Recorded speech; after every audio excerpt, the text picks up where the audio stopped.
आदरणीय मेरे प्रिय दोस्तों और भक्तों, भारतीय संस्कृति के आधारभूत तत्व नामक ग्रंथ से, जो कि श्री राम आचार्य द्वारा प्रकाशित है, मानसिक संतुलन को स्थिर तथा चित्त को प्रसन्न कैसे रखा जा सकता है।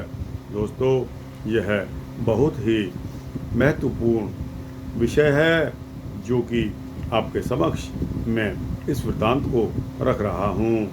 विनती करता हूँ कि यह वृत्तांत ज़्यादा से ज़्यादा 5-6 मिनट का होने वाला है, अतः आप बने रहिए इस वृत्तांत के अंत तक। मेरे साथ आपको स्वतः पता चलेगा कि मानसिक संतुलन को किस प्रकार स्थिर तथा चित्त को किस प्रकार प्रसन्न रखा जाता है। तो दोस्तों, आइए बिना समय गंवाए इस वृत्तांत को शुरू करते हैं।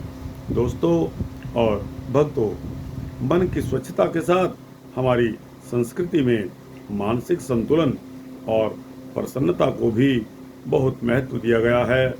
जो व्यक्ति चित्त को प्रसन्न रखता है वह मानसिक संतुलन का भी आनंद लेता है। श्रुतियों में लिखा है कि आनंद से ही प्राणियों का जन्म होता है। आनंदादेव खल्विमानि भूतानि जायते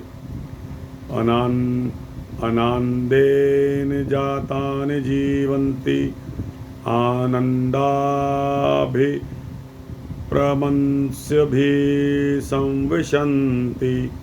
अर्थात आनंद से ही सारे प्राणी उत्पन्न होते हैं, आनंद तत्व से ही वे जीवित रहते हैं, आनंद की ओर ही वे दौड़ते हैं और अंत में आनंद में ही समा जाते हैं।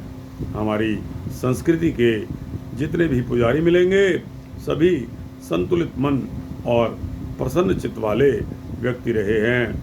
किसी भी हिंदू देवी देवता का चित्र देख लीजिए, प्रसन्नता से महकता हुआ ही दिखेगा।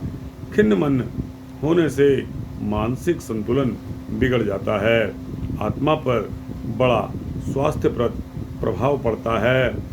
मन की विभिन्न शक्तियाँ इससे सतेज हो जाती हैं, चंचलता विक्षेप वृत्ति दूर हो जाती है और बुद्धि अच्छी तरह सुस्थिर हो जाती है। प्रसन्न चेतसो ह्वाशु बुद्ध पर्यवतिष्ठते बुद्धि पर्यवतिष्ठते।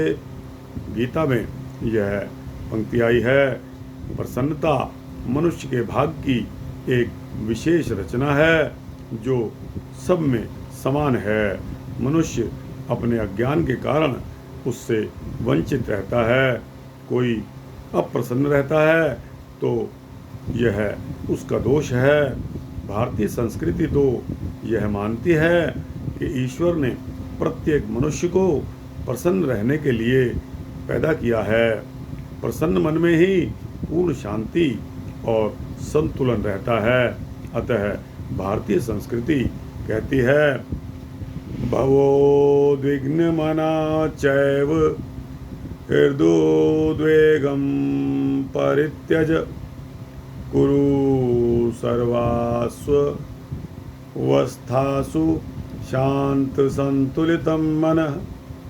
अर्थात संसार के मनुष्यों, मानसिक उत्तेजनाओं को छोड़ दो और सभी अवस्थाओं में मन को शांत और संतुलित रखो। जैसे बुखार आने पर शरीर की गर्मी बढ़ जाती है और कुछ भी काम नहीं हो पाता, उसी प्रकार उद्वेग और आवेश, उत्तेजना और आतुरता आदि लक्षण मानसिक ज्वर के हैं। मानसिक संतुलन अवस्था मन की स्थिर बुद्धि संपन्न शांति संपन्न स्थिति है, जिसमें विवेकपूर्ण रूप से जागृत रहता है। जैसे तराजू के दोनों पल्ले समान रूप से भारी होने के कारण डंडी को संतुलित रखते हैं, वैसे ही मन को पूर्ण संतुलित अवस्था में हम शांत रहते हैं। हमारा मस्तिष्क पूरे विवेक के साथ काम करता है। चिंता और वासनाएं पास में नहीं फटकती।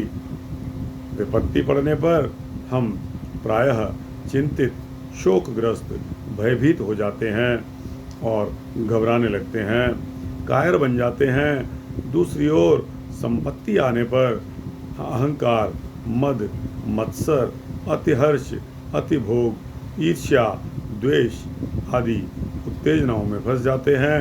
यह दोनों उत्तेजनाएं मनुष्य की आंतरिक स्थिति रोगियों और बालकों जैसा कर देती हैं। इससे कोई लाभ नहीं हो सकता, हानि तो हानि ही है। अतः इसको त्यागना ही उचित है। हमारी संस्कृति हमें हर स्थिति में प्रसन्न रहने की शुभ प्रेरणा देती है। हमारे सब देवी देवता प्रसन्नचित्त रहते हुए हंसते हुए दिखते हैं। उनके मुख से आह्लाद की शुभ किरणें निकलती रहती हैं। यह स्थिति तभी हो सकती है जब मनुष्य गुप्त मन से घबराहट या बेचैनी की उलझने निकाल डाले। उत्तेजना से शारीरिक और मानसिक शक्तियों की भारी क्षति होती है। अनेक मानसिक बीमारियां हो जाती हैं, बाल झड़ने और सफ़ेद होने लगते हैं, रक्त में विकार पैदा हो जाता है और भी कई कठिनाइयां पैदा हो जाती हैं। इसलिए हमारी संस्कृति हमें सदा प्रसन्न और संतुलित रहने का आदेश देती है। दोस्तों, अपना मानसिक संतुलन को स्थिर और चित्त को प्रसन्न, शांत चित्त रखना एक कला है। अतः हम सभी का कर्तव्य है कि अपने संतुलन को ना बिगड़ने दें।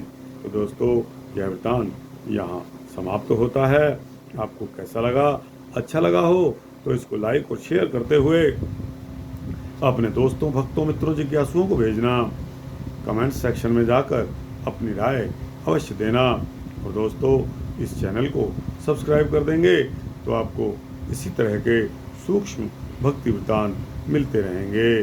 जय श्री सीताराम चंद्र भगवान की जय।